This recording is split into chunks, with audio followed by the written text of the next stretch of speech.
Oh, whoa, daddy, it's your boy Andy Bivians. That's Bivians, for I am the one true, whoa, daddy of Bivians.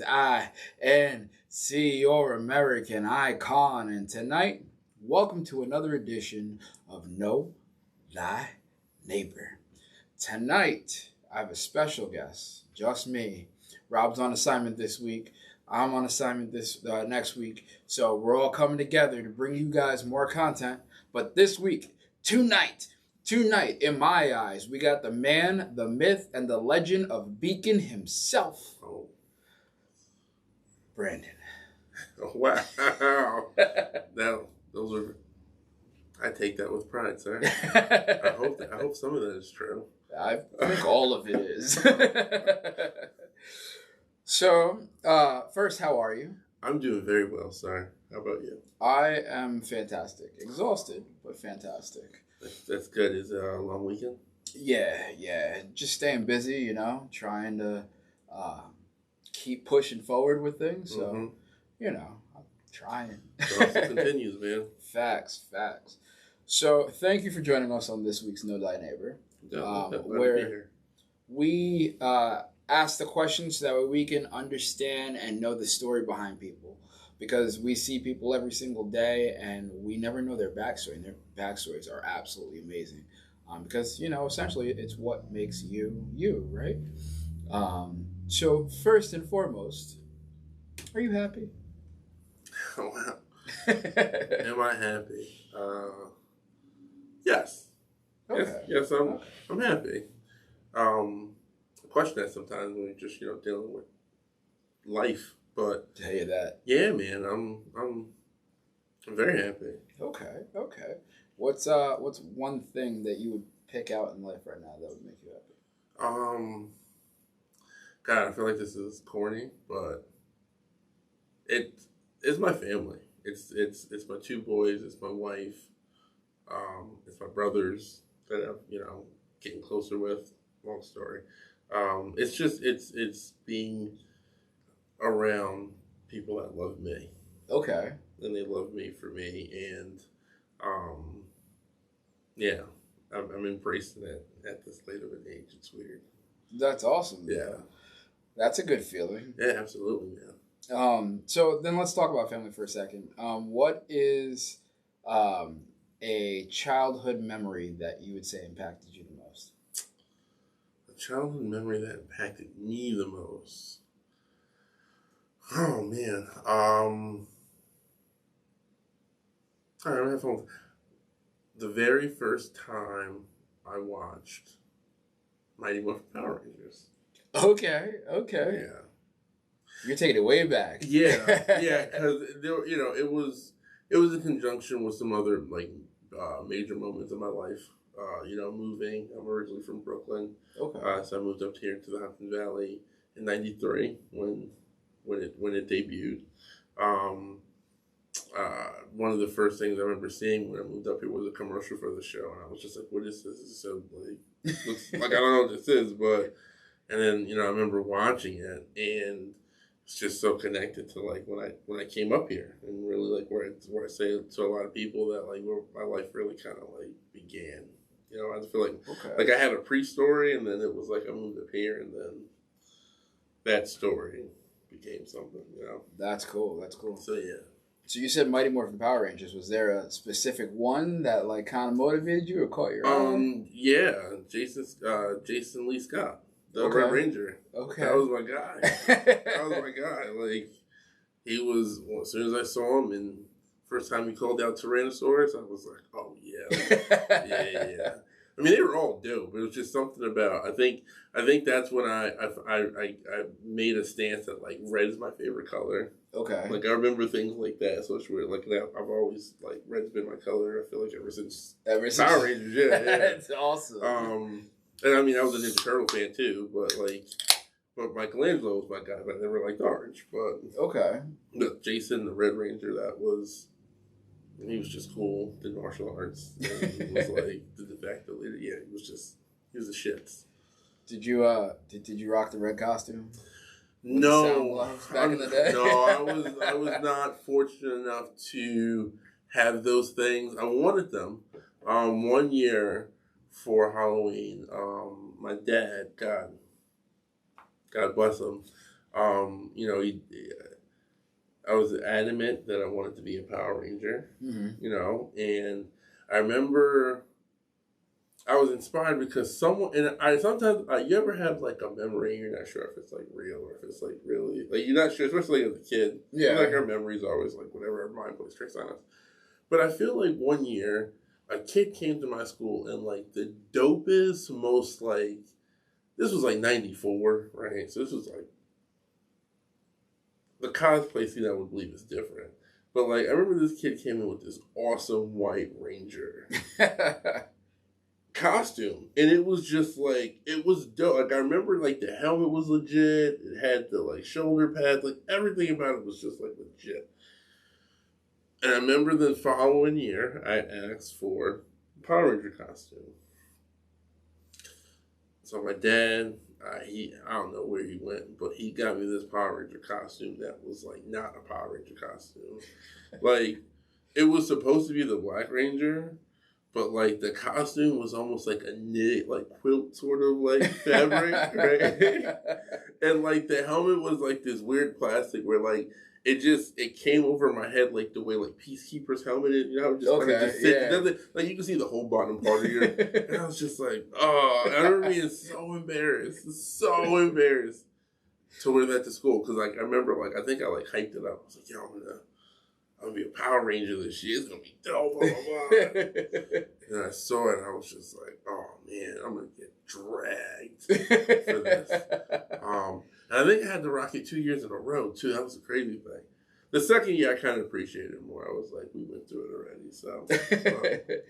That second year, I feel like you kind of like, you got to own it. Like, that second year is you. Yeah. I mean, I got joked on the first year. And then the second year was just like, I'm with it, man. Like, all right, like, I'm not the Power Rangers. I'm a Power Ranger. I'm a Power Ranger. Yeah. I love it. What would you say your worst/difficult moment was? I mean, how many do you want to know?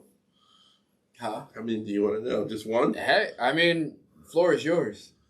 Oh, man. I mean, I'm sorry, repeat the question. Like, what, we can either do childhood or we can do later on, but what is one of your worst moments? My worst moments. My worst moments. I would probably say. I want to think about this. I want to give you a real answer here. Okay. My worst moment.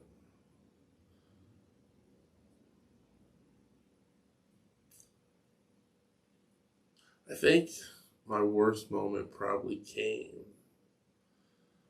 at a point in my life when I was younger where I didn't necessarily have any direction. Right?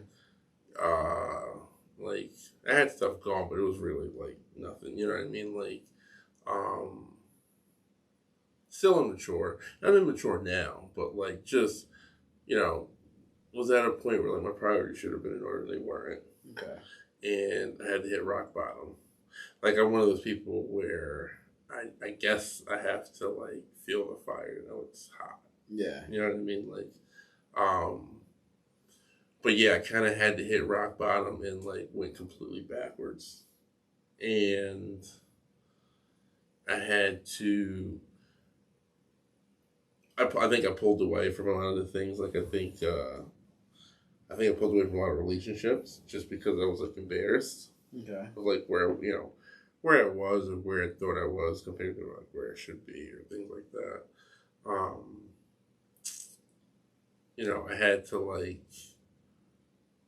I had to kind of like split things with like my girlfriend, who's not my wife. Mm-hmm. I thought she was my girlfriend. Because I just felt like I was like, holding her back, weighing her down. Like, not really know what the fuck I'm doing. I'm allowed to curse. Yeah, okay. You can say whatever you want.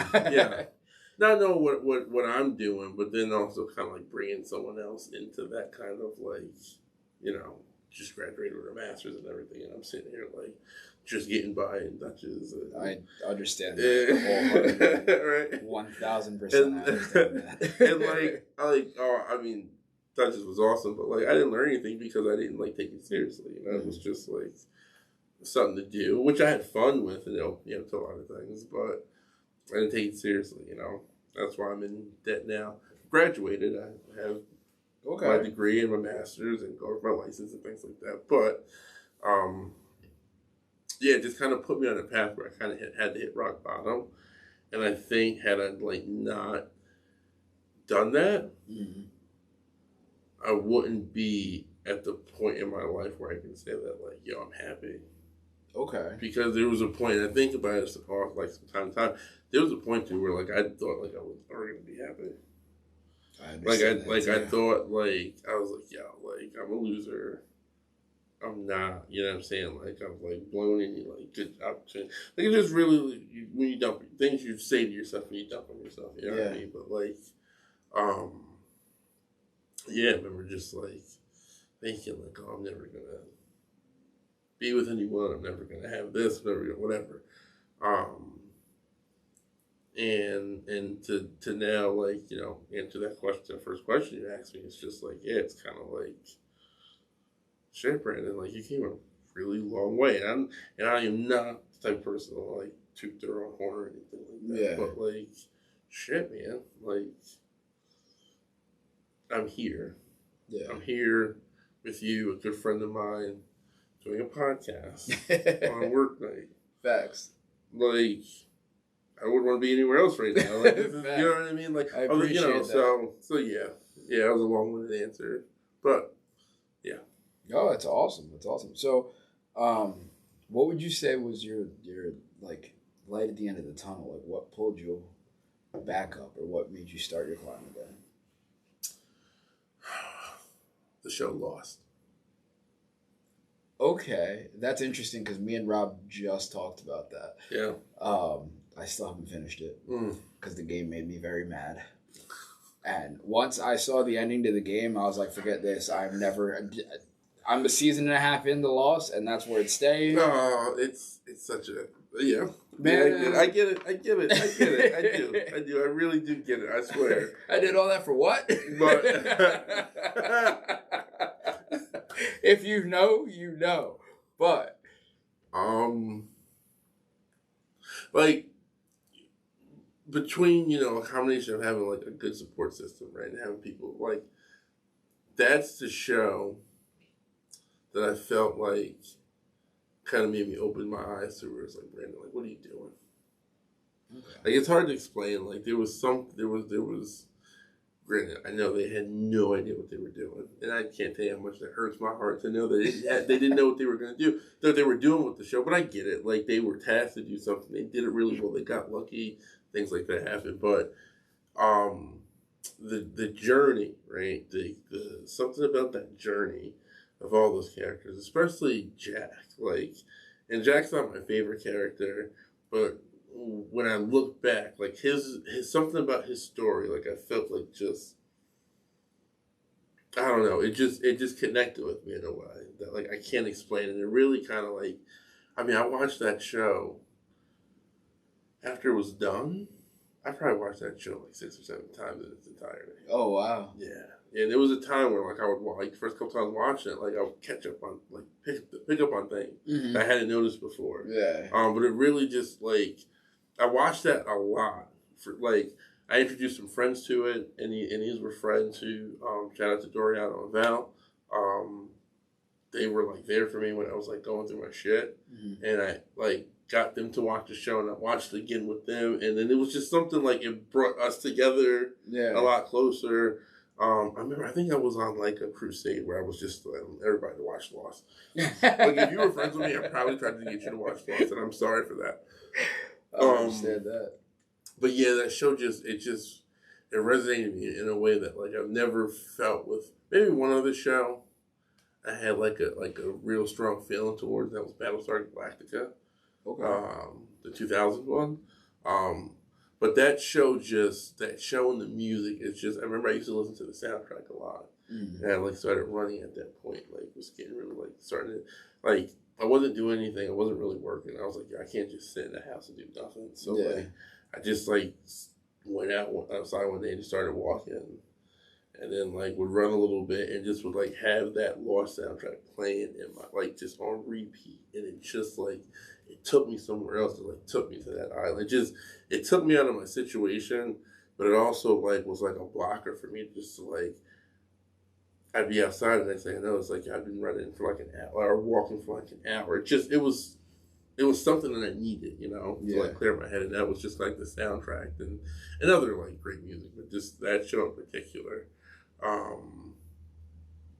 Just thinking about it now, just like it gives me like a just certain like I can't, and I've stopped trying to defend it because it's like I get it, it's got mad flaws. It does, I get it, but like, it's like wrestling, man. Like you just, I get it. It's a love. It's a weird thing, man. But yeah, that's awesome. So like, Lost was your thing. I know for me, when I was going through something like that, mine was Arrow and Kingdom, not the zombie one, but the UFC one with Tom Hardy. No, wait. No, the Jonas Brother. It's a series. It's a Kingdom. Oh, series. Is that Netflix or something? It was on Netflix, but they took it off. I heard it was really good. It is fantastic. Okay. That's something you should definitely watch. Okay. But those two, I know, like, pulling myself out, I always used to put myself on the island. And when I did that, I'm like, all right, I'm on the island. But I'm also an athlete. I need to train. I need to do this. I need to do that. Was Lost kind of your island? Like, you were on the island not knowing how to survive at that point, but then through that, you found a way to build yourself up? As you asked me, I'm like thinking about that. I'm thinking about the music, right, and like what it like signified to me, and especially like what it triggered in me from that show, right? Like, yeah, there's that piece of like there's this unknown island, right? You don't know what's out there, and there's always crazy things, and like there's a lot of like comparison between that and life. You know what I mean? Just all these things, and things that can affect you, right? And like this was at a point in my life where I was like really like kind of like I wasn't a kid, I was, but I also wasn't like prepared, like maturely prepared to like be out in the world. You know what I mean? Like I had my own place. I had to like go back and like live with my mom. And like just like navigating that is just like new and like and sketchy, but then also it was like I also knew it was like, yo, I can't sit here and wallow in this. Like I could only feel bad for myself for so long before I got like, all right, Brandon, like you got yourself in this situation, you gotta get yourself out. Yeah. And how do you do it in a way that like doesn't jeopardize who you are? Right, and not like I used to always say like I don't want to like lose that like fun side of me, that kid side of me, right? Like, and I think that was what part of me was like fighting against, but like I kind of was like I gotta make this work, but I have to do it my way. Yeah, you know what I'm saying? And like I can't bitch, I can't moan, I gotta just like I can. Let me not say you can't. I can. That's what I have a support system for. Mm. That's why I have people that I can like rely on, so I can bitch about exactly. it. But like I gotta go do it, and I gotta hustle, and I gotta, find a way. And then there was also this piece of just like where ego comes in. It's just like, nah, Brandon, like you can't go out like that, like you can't, like it's not who you are, like it's not who you think you are, who you want to be, who you've been, you know what I mean? Like, you've had crazy shit happen to you, always figure out a way to, like, make it work. Facts. So this is no different. Just make it fucking work. And that's what I did, man. Like, I found the fun in shit. Because that was the only way to, like, stay sane. Because it's like, I'm fucking 27 years old. don't have any real sense of fucking direction. I had dropped out of school and shit. Like I had a pretty decent ride to Mount St. Mary's College. Oh wow. And didn't want to go no more. Yeah. Like I went completely just went heel. I just went heel at one point.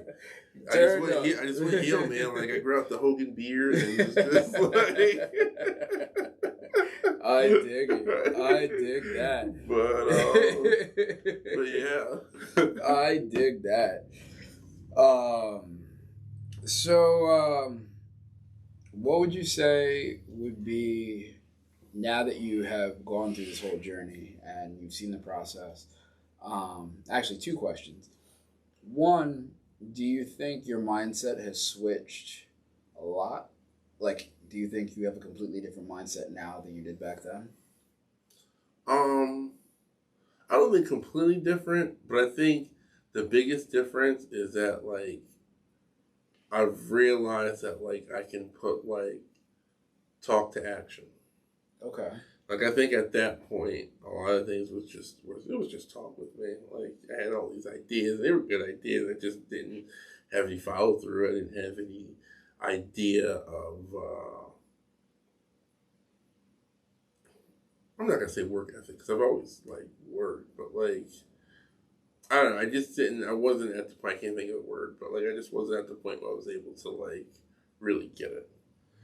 And I've had because of this journey that I've been on, I've been able to have a couple accomplishments that have just allowed me to be okay, and nothing crazy. I love what I do, but also I'm not a fool. I'm just a dude, fucking anybody. You know what I mean? But yeah, I've done shit that I never thought I was gonna do. Never thought I was gonna get married, and I'm tickled by the idea at times. I'm just holy shit, I got married. That's awesome. I have 2 kids. I sit with my 2 boys, 5 and 3 months, and I just sit with them and I look at them. I'm just yo, Brandon, you have kids. This is crazy. You know, this studio. It's just so much shit where it's just little things where it's just man, damn. That's wild. Yeah. That's wild. So I have another question off of this. At what age do you think you started that climb? Shit, birth. Just climbing up. Yeah. Rung by rung. I'm a worker, damn it. Age? I would say between 27 and 30. Okay. 27, yeah. Something about that 7th year. The Rings of Saturn. Ever heard of that? Yeah. Yeah, something about that was when I had a lot of kind of epiphanies or just better understanding of things than I had before, Okay. Yeah. I would say 27. 27, this is going to sound crazy, 27 and 33. Because I was 33 when I had my son. Wow. And it was weird. People were this guy's a fucking nut. But I remember it felt weird, being 33 and having my son. It just felt like it was supposed to be. Yeah. You know what I mean? It felt right. It was my first. And I was nervous, but I wasn't I don't know. I think it happens to everybody when they have it. You just get to a point where it's just yo, this is the real deal, man. Facts. But those 2 years were, those were milestones for me because I think it kind of matured a little bit more. That's awesome. Yeah. That's awesome. What's your biggest fear? My biggest fear? I've never said this to anybody, but I think it's not being liked. Okay. Yeah, I've come to terms with that.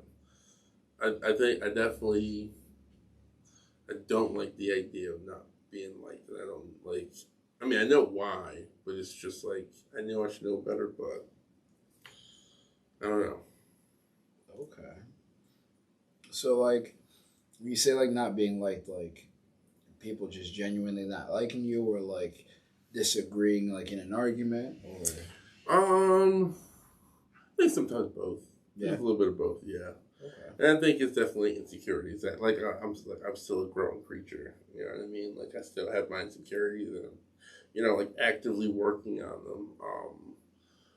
But yeah, I think a lot of my insecurities have also kind of helped me get to where I was at, because I was saying before, I'm worried about what other people are thinking and things like that. You know what I mean? So I'm not definitely not blind to it. It's like a gift and a curse sometimes. I feel like insecurities and procrastination for me is a gift and a curse. I can see that. Because it benefits me in really good ways, and sometimes it's a downfall, because it's just I'm putting myself through this torture. I don't have to. Exactly. I don't have to, but yeah. No, that's understandable. I mean, my foot fell shit. Yeah, word. I feel that too. Yeah, we gotta get better chairs in here, man. we need the comfy one. Yeah, I have to say that's been everyone's kind of response, about the space, but these stools. Yeah. This was we just wanted to get this up and going, but no, we hear you. You know what's cool about this too is, if my date is correct, don't hold me to this if I'm wrong, this will actually drop May 1st. Really? Yeah. So it's almost apropos. I think that's the word.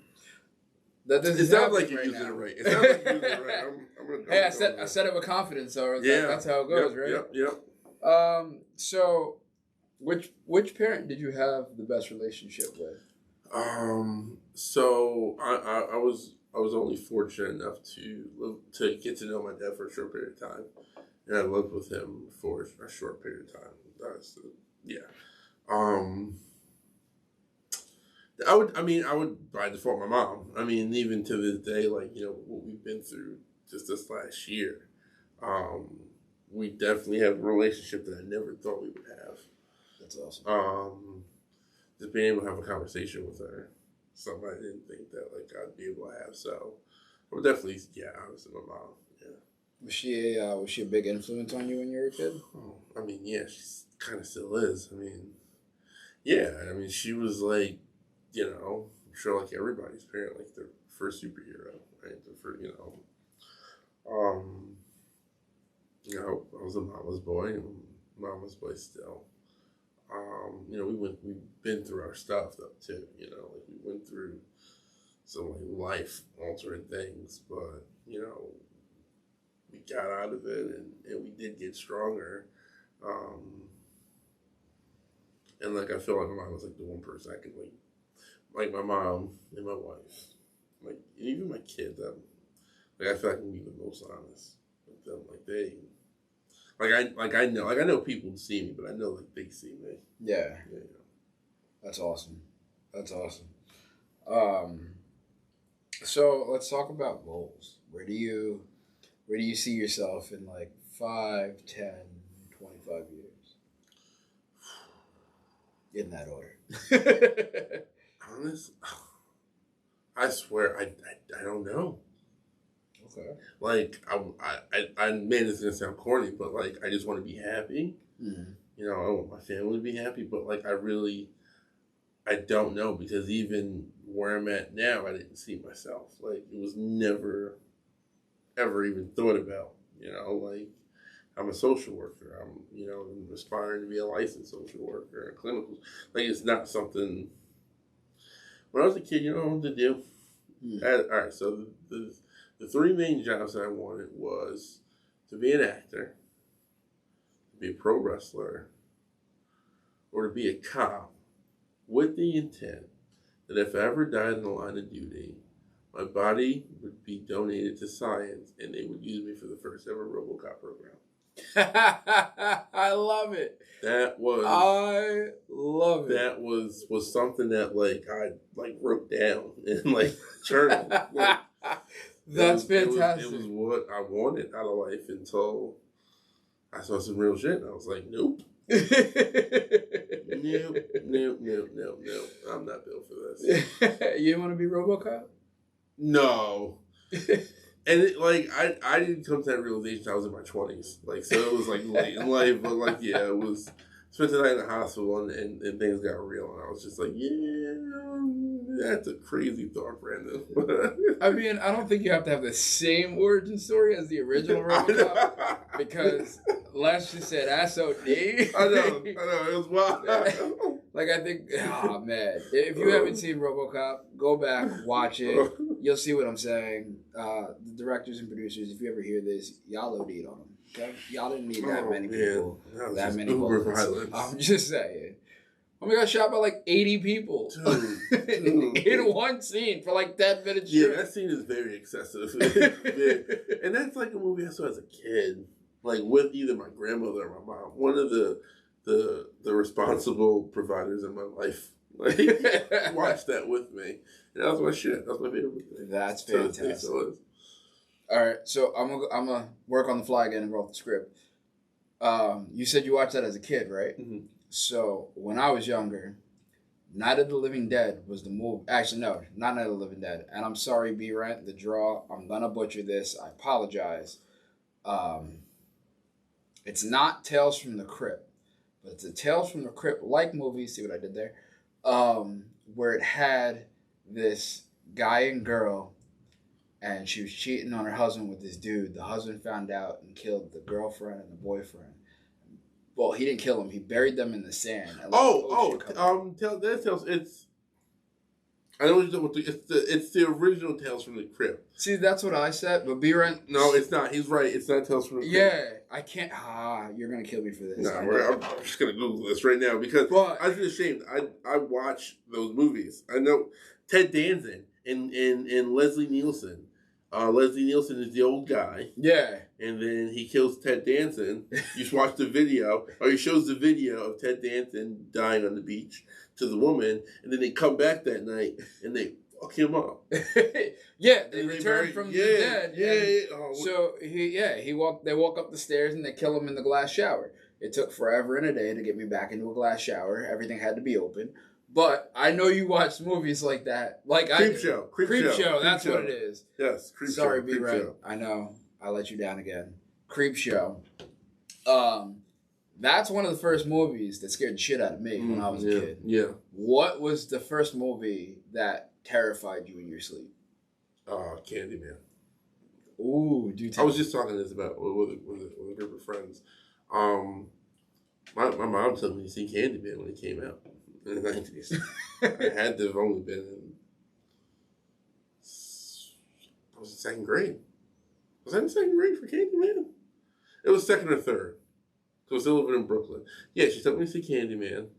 And to this day, I will not say Candyman's name. I mean, I know a lot of people feel that way, but like that's like a genuine, like, for the longest time, like I would tell people that story. And I would be like, yeah, I think it was like a punishment. Because I used to get in trouble all the time as a kid. I was like, I always thought it was a punishment. Then she took me to see that movie. And I love that movie, but it's that scary. Like, Freddy Krueger never really scared me. Jason, no, but Candyman. And I asked her like a couple years ago, I was like, what did I do to like, why did you bring me to see Candyman? Like, what did I do? She was like, nothing. She was like, I wanted to see Candyman. I had nobody to watch it, so I just brought it. I was just like, oh. Oh, that's lit. Well, that was a crazy move, Michael. Let me tell you. I'm to this day afraid of fucking Candyman. That's fantastic. Yeah, Candyman, definitely. That's fantastic. So, what, I know you said like you're kind of still navigating through things, but what would you say your unbreakable dream is? Your unbreakable dream?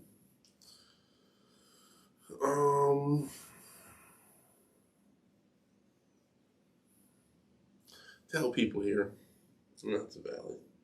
Okay. Yeah. This area, the different communities here have been really good to me. And anything that I can do that can help highlight the area, I'm for it. Okay. Whether that's on a really local level, I'm gonna do a cheap plug real quick if that's okay. Do it. Not like on the local level with the organization that we're part of called iambeacon, because of the city of Beacon. But also, through the work that I do. Like I'm a social worker. I work in the communities outside of Dutchess County. I love the work that I do there. I live in Poughkeepsie. I love that community. You know what I mean? I lived in Fishkill for many years. I love Fishkill. Being here in the village of Wappinger is like, I'm the type of person, like, if I show up somewhere, like, I don't know. Like, I just want to take it in. I guess it's that part of being liked piece, right? Okay. Like, but it's like, I am a believer of, like, you are the community you come from. You know what I'm saying? And, like, for me, I've been awarded a lot of opportunities here, and I want to be able to just help out and give back in any way possible. And, for me, podcasting has been that. I've been able to, like, I work with kids in, like, multiple, like, areas, but just on podcasting, like, just, help showing them how to do it and, like, getting them set up and things like that. And, I got a gaming league that I'm, like, organizing for this summer for, like, the kids of, like, Johnson Valley. That's wild. Yeah, and we're running it's called the I Got Game Summer League, and it's a program that's being ran and brought to the community by iambeacon in a partnership with Contender Esports in Wappinger Falls. If you don't know Contender Esports, if you're a gamer, it's the place you need to be. And that's the facts. They have over 50 gaming PCs, like top of the line, like PC competitive ready, like equipment there. Wild. You know what I'm saying? Like, so we're going to be running this 9-week league over the summer where we have kids from Poughkeepsie, Newburgh, Beacon, Fishkill, Putnam County. They're going to be coming together for a weekly competitive league where they're going to be playing against each other, getting to meet other kids and network and things like that. That's dope. And we're going to have a champion, and we're going to, like, this is stuff that, like, man, if I was a kid right now, or when I was a kid, we had stuff like this, like, but yeah, like, I just want to be able to help out and give whatever I can. Like, I don't have a lot, but I got some cool ideas, and I think they could be cool for the community. That's awesome. I might have to show up and, challenge the champ. Yeah, man. And listen, I'm just going to say, I'm going to put this out there. If anybody is interested in being a coach, I can give you my information. We are looking for coaches. And we're looking for cool people who are willing to hang out with kids and kind of show them some stuff with gaming. You know what I mean? Like, I know no one thinks they're an expert, but one, if you're a gamer, you know what it is, but I think this is an opportunity for us to, like, especially as a gaming community that's starting to develop here, like, this is how we, like, keep things going in a positive way. I dig that. So if they want to be a coach, where can they send you their information? So if you're interested, hold on, let me get my email address. I'm terrible with remembering things. But if you want, you can reach out to me on my email. It's iambeacon.brandon@gmail.com. That's iambeacon.brandon, BRANDON, @gmail.com. I love that. And for you guys who are only listening audio-wise, we'll put that in the description so that way you can click it, copy it, save it, so that way you can hit them up if you want to be a coach. Coach them so that way you can win the title, and then I'm coming for you. So let's have you ever had any near-death experiences? Yeah. Yeah. Yeah. Oh, let me think. Have I had any near-death experiences?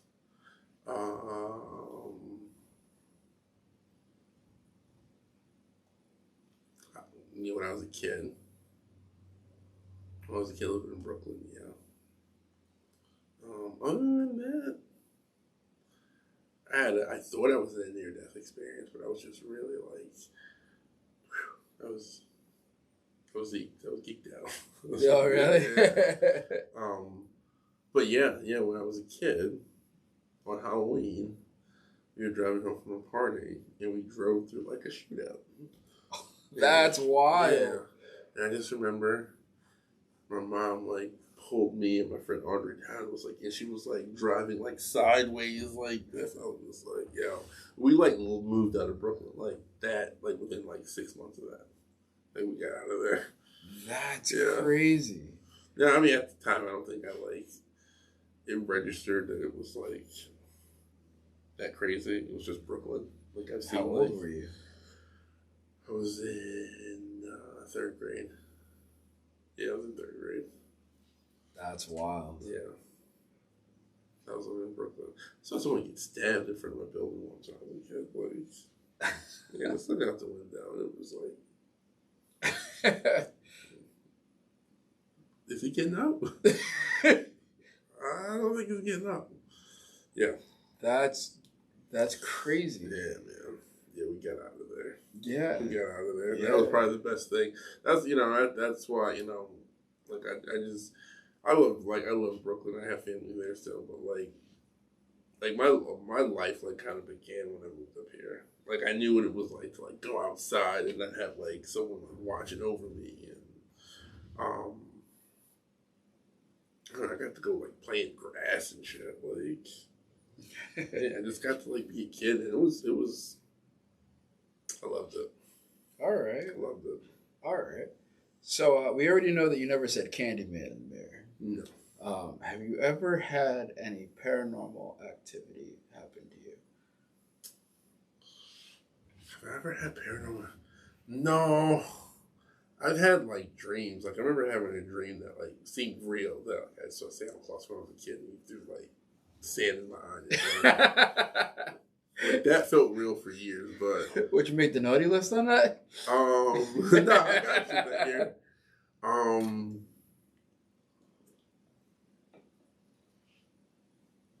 Actually, I did this one time in church. Okay. And see, it's gonna sound weird. This was during that time. I was like going through shit, and Lord said, Lord had like opened me up to shit. That's what it was. That's what it was. Lost in a weird way had opened me up to like spirituality, I think. Okay. Like I was like really against it until Lost came into my life.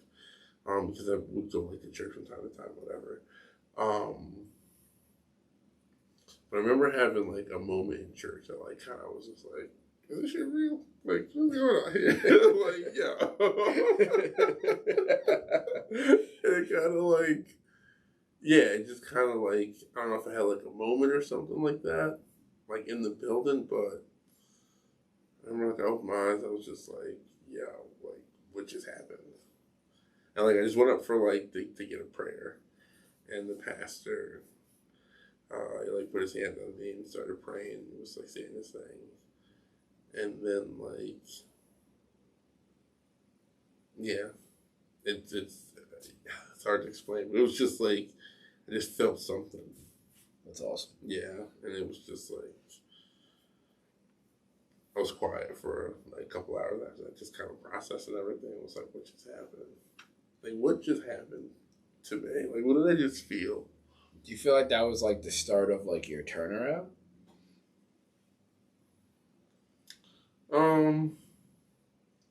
Yeah. God, I must sound crazy to people. Yeah, I think it was. I started to. I think around that was around the point where I started to look at my situation a little differently. Okay. And it was just kind of like, okay, like, get with the shits, Brandon. It's leaving now or never type deal? Yeah, and it's like, you gotta be prepared for whatever's coming, and like, I think it gave me at this thing like a kind of like an energy boost, like, all right, like this is what you got to do, and this is how you get it, and there were a lot of feelings I think mixed in it. Some of it was like I had gone through some stuff, and like I think my ego was hurt, so like my ego was kind of just like, okay, you gotta get your shit together. Yeah, so once you get your shit together, I was like, all that shit you're feeling, your ego's feeling bruised about, I was like, you'll be fine. And then it was just like, financially where do I want to be? emotionally where I want to be. Like, just what, like, I got to start doing for myself now, you know, and I got to do what's best for me, but I got to do it with what I mean, you know what I mean? So, like I said, I was lucky to have, like, friends who were able to pretty much, like, let me live with them, you know what I mean? But, like, being with them, like, showed me, like, structure that I needed. Okay. You know, it's just, like, things start to kind of fall into place. And it was just like, okay, well, you got to take this energy, take whatever you're feeling, take that momentum and just run with it. And because at that point, I didn't think I had any other choice, really. Yeah. You know, I can't be at my mom's house 27 going home. Like, yeah, like, can't be living at home. I hear that. So then what would you say was your biggest regret?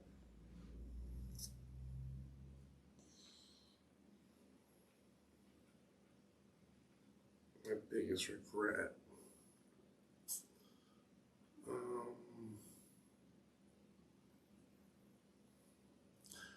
That I took more advantage of situations I was in.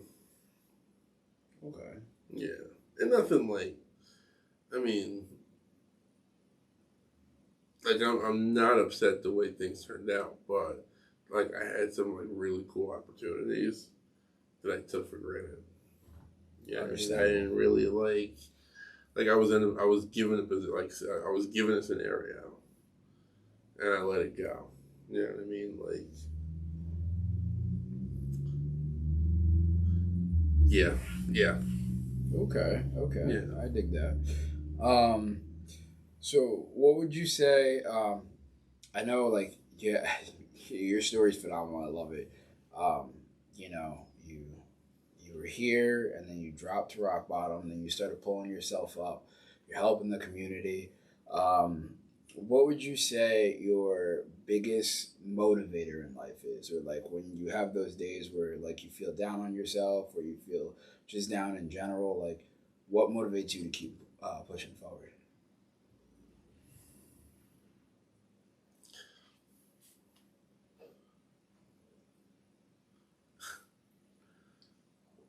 I don't not like being liked. I also don't like being told what I can and can't do. Ooh, talk about it. Talk about it. I think there's a strong part of me that's like, it's for anything. Like, if you tell me that I can't do something, I might not, like, blatantly, like, be defiant, but I'm gonna find my own way to make it work. You know what I'm saying? And I think that's gotten me in a lot of good places, because it's just like it's funny. People at my job are just like, yo, you're just so, like, cool and calm about shit. And I'm just like, yeah, if you guys had any idea what is going on once I get in my car. But it's also like, okay, like, you're going to tell me something. Like, I know what I have to do. I'm going to make it work. Like, it's going to happen. Like, it's going to happen. And it might not be exactly what you want, but I guarantee it's going to work the way you want it, the way it's supposed to. You know what I'm saying? You're going to get the results that you want. Like, you just got to let me do me. I love that. Just let me do me. I love that. So, for you, I'm adding another question. I think we got one or two more questions. But I'm adding this one specifically for you. Because when I hear your story, I see so much of myself a little bit, and the ability to be like, all right, this is what I need to do. I'm going to find a way to do it. Whether or not anybody believes me, whether or not anybody backs me, I'm going to figure out a way to do it and make it happen. How do you feel when someone looks at you and says, be realistic? Okay. This is the truth.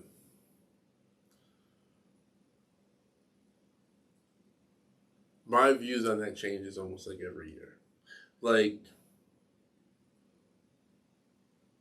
initially, I don't like it, but then when I take a second to let it process, and then I look back on things that I've done, like, I think to some degree, right, to do anything, you have to have a level of awareness, right? Like you have to know you have to know how you work. I think to be successful, right? Like you have to know what you're capable of doing, and to some degree, you're not going to know everything you can't do, but you have to be like willing to like, I know I can't do everything.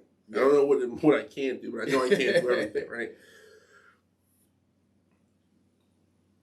I realize that like when I have ideas, I have like these big grandiose ideas. A lot like conversation you and I had, right? A lot of these grandiose ideas, and in the past, right, when I've had ideas for things in the last couple of years, they've either been in one or two categories. Either done it by myself, or done them with a team of people who like brought a different mindset to the group or to the table, right? Almost everything I tried to do by myself, like event-wise, let's say, I was thinking way too big and didn't have the resources, the network, the connection, or anything to be able to pull it off. Like something like effective. Every time I've worked on something with other people who brought different ideas, brought different thoughts, and brought the idea to me that like think big but plan small, like that's a talent, right? Like I've been a part of through iambeacon. I've been a part of events that like we have big ideas, but we were able to like bring it down to a okay, let's air quotes realistic like level. And because we were able to do that within our means, and with keeping that mind, like we want to do it small. We want to do it small because we want to do it right. We want to figure out what, like, the idea of like not just thinking about this event, but the next event, which I'm sure is a lot like pro wrestling, right? Like the night of the show, there's a part of you thinking about, well, the next show, because we've kind of been planning up to this. So now it's the next show, right? So it's like, okay, we have this big idea. We know what we want it to be, but then how do we get to it? So that's where it's like I say my thought on realistic changes, because every time I do an event or work with someone, that realistic conversation comes up. And it's changed from being like this kind of like stopper and just more of like, no, just tune the way you're looking at it, right? Like think about, like you want this to be big. Realistically, it can't be big the first year because no one knows about it. But if you do it small, and you do it successful the first year, the next year you can grow a little bit more. Yep. And if you still have that same mentality of bringing a big feel to a small event, the more you keep doing it, one, you're working on all the kinks. So you're finding out what works, what doesn't work, what vendor I need to work with, what vendor I shouldn't work. But you kind of figure these things out. And it's kind of like you build it that way. One, you're also building a relationship. You're building something organic. But it's like you're taking the right steps. You're heading towards the same place. But you're allowing yourself to be one more successful, because would you rather pull off a small successful event for 50 people or a mediocre event for 100 people? Small successful for 50. Because those 50 people are going to be like, yo, that was really dope. When are you going to do this again? You know, I'm going to tell someone to come. Like, I know you hear this a lot too. And I'm only saying as a fan, but there is something slowing it down. Like, that's, I think, the biggest thing that I learned. And that's why I think once I've learned that and was able to, like, really incorporate it, like, I started seeing, like, success with stuff. It's like, yo, have big ideas. Have big ideas. How you figure out how to get there is you, but just know that there has to be, like, you got to take that first step. You know what I mean? Like, you have to take that first step in order to get to where you're going to go. So that word realistic, it does invoke something in me, but then after a minute or two of just kind of like sitting with it, and I think that's just because, like I said, like reflecting on past events and seeing how, like, yeah, there was this big idea, but then we brought it back a little bit to focus really on making a good event, and now we're at a point where it's like, you know, like I'm talking about iambeacon a lot, right? Like we're coming up to like our 12 or 13th year of doing this 5K run that we started.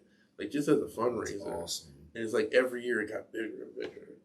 And like there's something to that too. Like that's building a relationship, building a rapport. You know what I mean? And it's like there's a history there. There's a history of year 5 at the race when such and such happened or such and such won. That's how you build, you know what I mean? Like that's, I think on a local level, like here and like everything I do like that is focused on the Hudson Valley.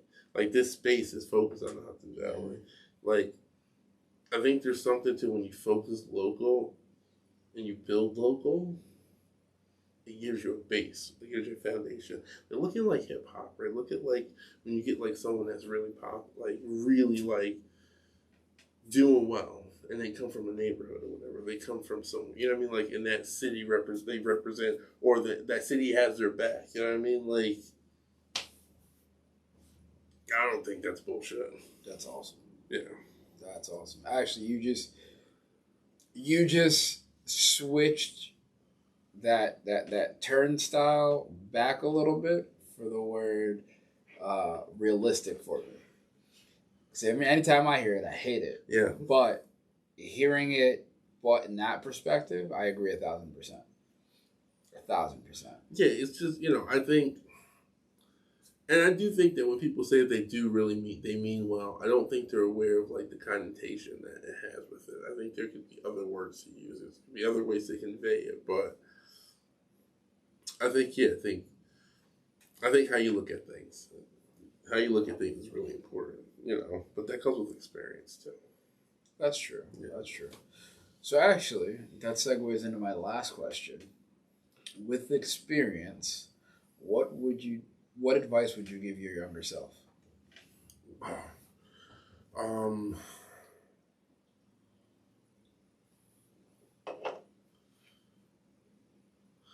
Listen to the people in your life because the people in your life you do look up to. Every person that I've like been privileged to be friends with and have a relationship with, in one way or another, like I've looked up to them in a plethora of ways. You know what I mean? Just like, and I think everybody that I've met, like I try to pull something from them and like add it to my like repertoire or who I think the ideal person can be. You know what I mean? So, just actively pay attention to those things because the people in your life are really good people. And thank you to everybody. Even when you think you're right and they're wrong and they have no idea what they're talking about, they know what they're talking about.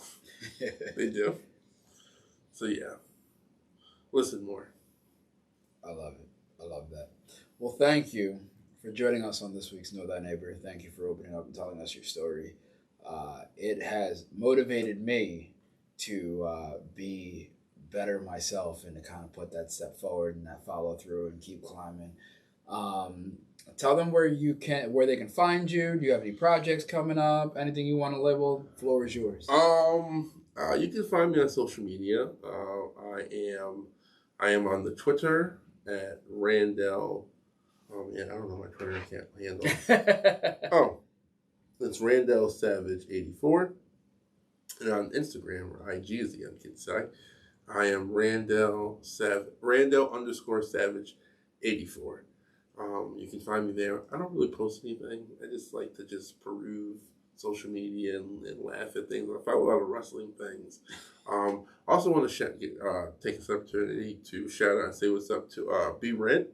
I don't want to say it's government, but I if it's the same brand, I think it is, and Sean as well too. Yeah. Shawnee D. Yeah, listen. So I just want you to know, those guys in my eyes are like legends. Absolute legends. Like they were like, God, I feel like such a mark saying this, but I'm sure you know about like their wrestling days, right? So, they were like, guys, I just want you to know, you guys were like legends to me, man. Like you got you and Daryl and Jermaine, like you guys were just the shit. And just want to say what's up, man. It's been a minute since I think I've seen Sean or Brent, so but yeah, you guys got some legends on your hands. But yeah, that's I really want to come on and just say what's up to those guys. And to Rob too. I don't know if you know, but Rob and I used to like work together. Yeah. Back in the day. And yeah, Rob is like become a real badass, man.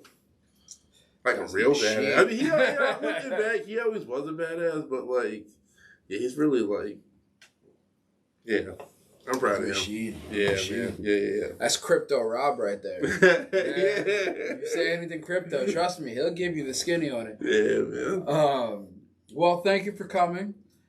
This has been awesome. I think maybe one day we're gonna have to do Shawnee D, re-rent Rob, you, and me on a mega podcast one day. Yo, I'm here for it. And yo, I'm trying to get in on the legendary No Mercy gatherings in WrestleMania 2000s. I've like, they're